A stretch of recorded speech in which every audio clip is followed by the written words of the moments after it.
dat-o și a fost una dintre cărțile cele mai importante pentru întărirea unei conștiințe publice legate de memoria Gulagului, consolidare care este atât de importantă pentru ceea ce aș numi construcția unei Europe care nu se bazează pe o memorie hemiplegică, ci pe memorie integrală. O memorie care se referă atât la tradiția Occidentului și a Estului, o primă întregire, dar și la memoriile traumatice de care, din nefericire, Europa a avut parte de-a lungul întregului ei teritoriu în secolul al XX-lea. Anne Applebaum, aveți cuvântul.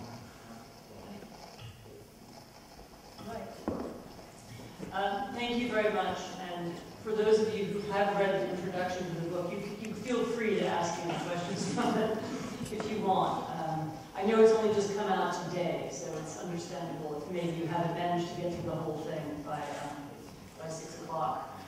I too would like to begin by thanking the Romanian Institute, the Polish Embassy, the Polish Institute, as well as Christian Basil from the Institute for the Memory of the Crimes of Communism. They all helped organize this visit, along with even the Konrad Adenauer Foundation. So I think, in fact, we have a German, Polish, Romanian, and if you count me, American, grouping here, which is very nice to see. I don't know how much longer it will last the West, but at least tonight it's still here. I'm going to begin with a very brief account of what we, as historians, have learned about the camps since the time of Stalin's death, the Gulag, and in particular what we know now that we didn't know 10 years ago, or 20 years ago. For, of course, I don't want to claim that in writing a narrative history of the Gulag that I discovered a new topic, or something that had never been written about before. Solzhenitsyn's Gulag Archipelago, the history of the camp system that he published in the West in the 1970s, was actually largely right. Although he had no access to archives, and he based all of his writings on the letters and the memoirs of other prisoners, as well as his own experiences, he did, it now appears, understand the general outline of the history of the camps quite well, proving that so-called prisoners' gossip, as it was sometimes called at the time, wasn't as inaccurate as many once claimed. But in the years that I spent researching my book, which was in the late 90s and early 2000s, I did conclude that archives can make a very big difference. What was available to me was often quite ordinary. The day-to-day archive of the Gulag administration, for example, inspectors' reports, financial accounts, letters from camp directors to their supervisors in Moscow.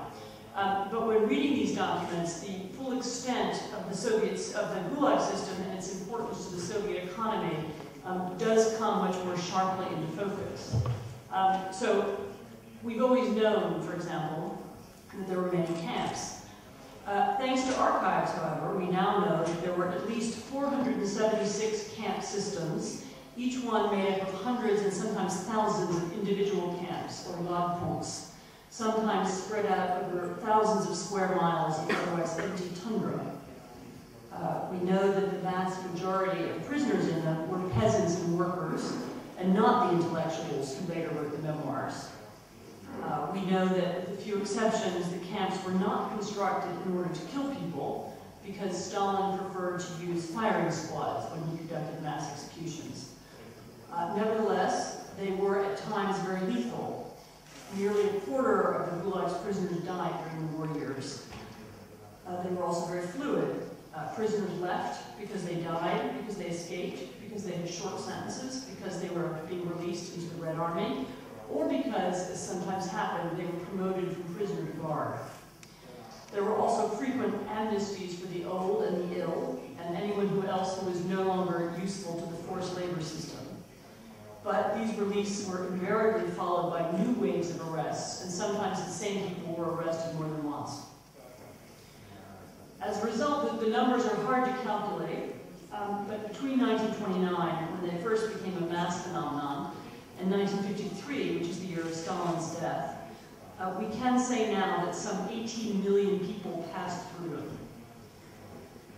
In addition, a further 6 or 7 million people were deported, not to camps but to exile villages. In total, that means that the number of people with some experience of imprisonment in Stalin's Soviet Union could have run as high as 25 million, or about 15% of the population. 15% of the population, 1 in 8 people, 1 in 6 people. It means that most people knew somebody or knew of somebody who had been arrested. That's what I read. We also know where the camps were, namely everywhere. Although I think we are all familiar with the image of the prisoner in the snowstorm and digging coal with a pickaxe, there were also camps in central Moscow where prisoners built apartment blocks or designed airplanes. There were camps in Krasnoyarsk where prisoners ran nuclear power plants. There were fishing camps on the Pacific coast. From Aktivist to Yakutsk, there was actually not a single major population center that did not have its own local camp or camps. And there was not a single industry that did not employ prisoners. You find prisoners building furniture, making toys, building weapons, working on collective farms, working in factories, working in coal mines, almost everything you can think of. What that means, though, is that in the Soviet Union of the 1940s, which is actually the decade that the camps reached their zenith, it would have been difficult in many places to go about your daily business and not run into prisoners. We also understand better the chronology of the camps. So we've long known that Lenin built the first ones in 1918, at the time of the Bolshevik Revolution, as an ad hoc emergency measure to contain the enemies of the people and to prevent counter-revolution and re-educate the bourgeoisie. But archives have also helped explain why Stalin chose to expand it in 1929. That was the year that Stalin launched the 5-year plan, which was an extraordinarily costly attempt, and I mean costly in human lives and in natural resources, to force a massive increase in the Soviet Union's industrial output and to collectivize agriculture.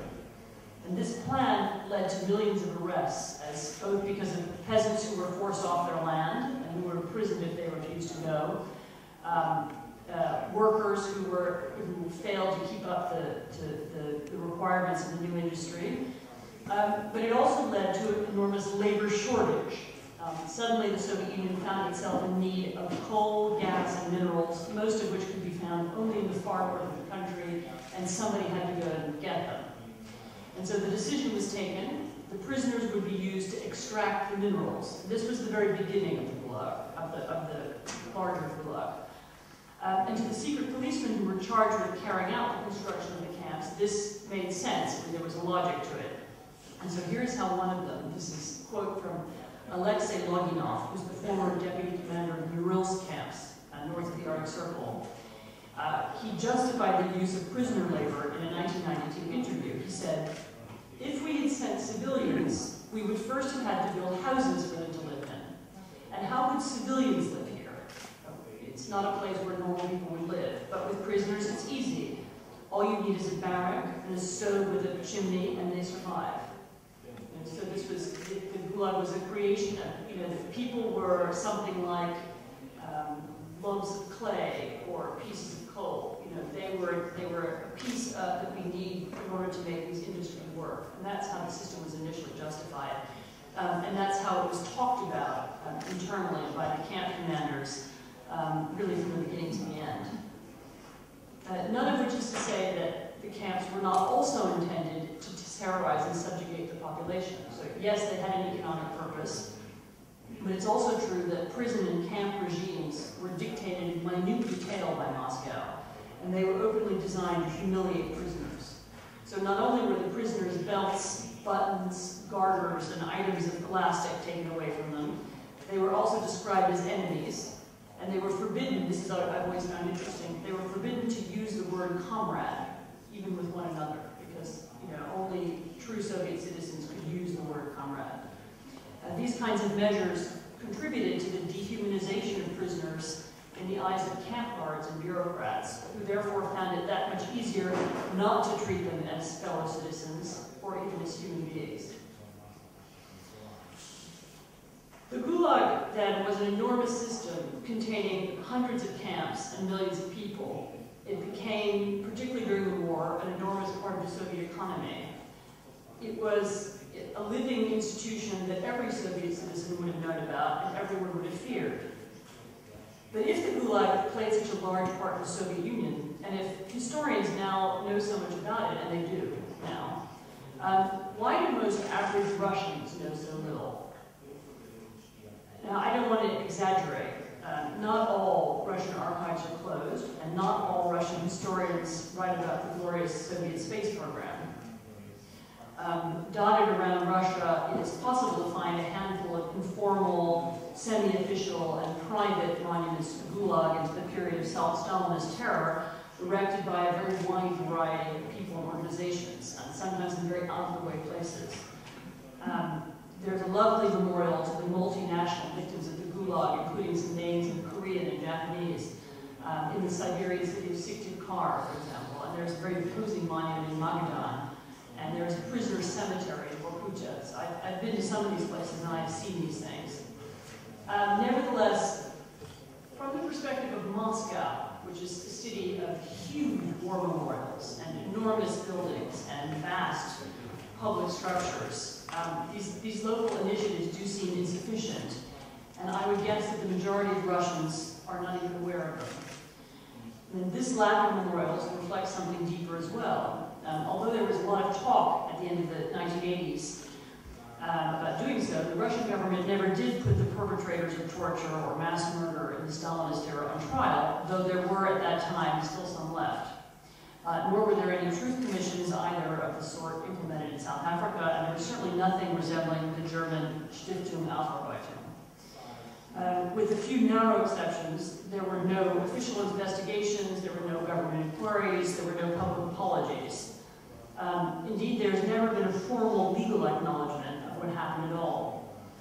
Victims can be rehabilitated, but they can also be refused rehabilitation, and it's not always clear why the decision goes one way or the other.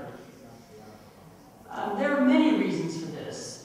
In fact, some to do with what happened to the Russian economy in the 90s, some to do with the availability of books, but I would pick out two that I think are particularly important. One is to do with the nature of the current Russian leadership, who are not merely former communists. There are all kinds of former communists with many different kinds of views. But they are former KGB officers, many of them, and they simply have no interest in focusing on crimes or organized terror carried out by their own organization. So though he was not himself a concentration camp guard at all, Vladimir Putin has described himself very proudly as a Chekist, which is a very significant word in Russia. It's a word that was once used to describe Lenin's political beliefs. And the KGB thought of themselves as the heirs to the Chekists, and Putin now thinks of himself really as the heirs to them as well. So you can see for him it's a dilemma. Why should he talk about the Gulag? You know, such conversation would only tarnish him and his former comrades' reputation, damage their public image, make them appear less modern, detract them. They still do want to be perceived as reformers, and this wouldn't look good. More importantly, though, it seems to me that there's actually also now a link made in some people's minds between the discussion of the past that did take place in the 1980s, briefly, and what Russians remember as the total collapse of the economy in the 1990s. So many of you here, I think, will remember the moment of glasnost in Russia, which was very exciting and very moving, and it was a time when hundreds of copies of Solzhenitsyn's books were suddenly printed, and a newspaper which printed a story of a prison or an arrest or a camp could cause a sensation. And this was from the late 80s into the early 90s. There was an enormous national debate. However, it was followed by an economic crisis that many Russians remember as devastating. And so I have heard people say to me, what was the point of talking about all that? It didn't get us anywhere. And the current Russian government echoes that sentiment and reinforces it. So more than once, it has been more or less formally stated that discussion of the past in Russia is a sign of national weakness, one that the current Russian leadership does not encourage. You know, we don't want to talk about that because it's bad for our image, it's bad for our identity. It's, you know, it leads to you know, to failure. And just to use a personal example, the only mention of my book that I know of in any kind of mainstream Russian newspaper, or the only mention I'm aware of, was in an article about foreign espionage in Russia. And to be specific, it was about foreigners who come to Russia in order to make the country weaker.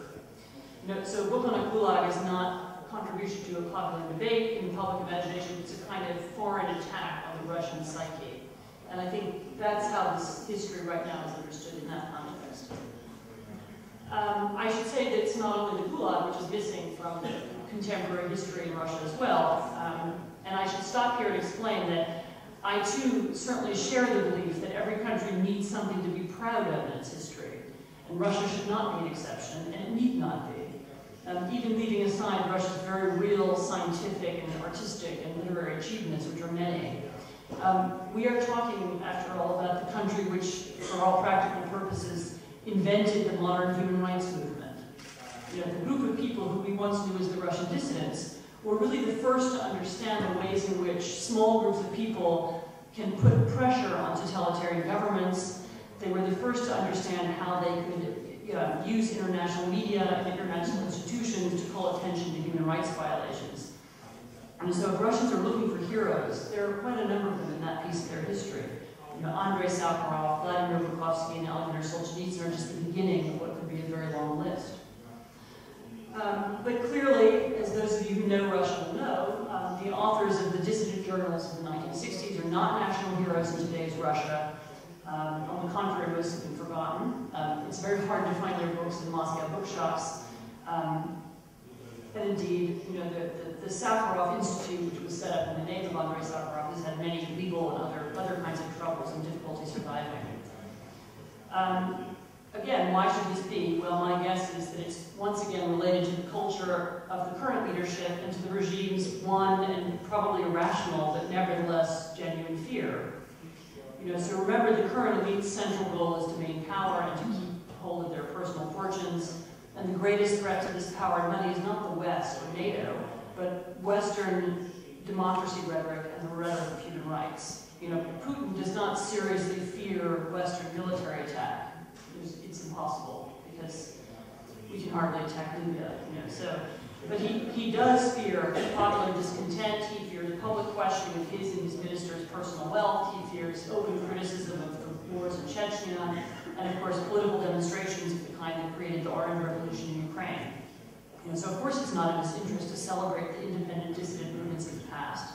It's that sort of independent thinking and independent political action which he would like to discourage in the present. At the same time, it's also of course true that the more people take pride in the Soviet past, the less likely they are to want a system which is more genuinely democratic. You know, the more nostalgia there is for Soviet-era symbols, the more secure the current KGB clique is going to be. You know, vote for Putin or for his substitute Medvedev, and Russia will once again be stable, and the media will sing in harmony with the politicians, and the country will have an international presence, just like it used to when you or your parents were young. None of this rewriting of history, I hasten to add, is ever inevitable, despite the cliches that people often spout about Russians invariably leaning towards authoritarianism or towards dictatorship. I don't believe Russia was ever condemned to its current version of history. You know, on the contrary, the current government has made a deliberate set of choices about which pieces of history it wants to emphasize, and it has deliberately ignored whole chunks of the past. But a future government could instead talk about the history of the Cadet Party or rediscover the legacy of the liberals at the beginning of the 20th century, or, as I say, retell the story of the human rights movement. But I'd like to conclude with a point I made at the beginning, and it's a point that comes back to the history of this book. You know, this book describes the past, and I'm not arguing that Stalinism has been revived in Russia. The present government does not need that level of repression in order to stay in power, and it might indeed find that too great a use of violence could harm its image and legitimacy. It has instead, however, found a use for a positive memory of Stalin, and it looks for it wherever it can. You know, listening to the official Russian debate about Russian history, does tell us a lot about how the current regime wants to be perceived, even if it doesn't tell us what all Russians think. And we, in this part of the world, would do well to pay attention. Thank you very much.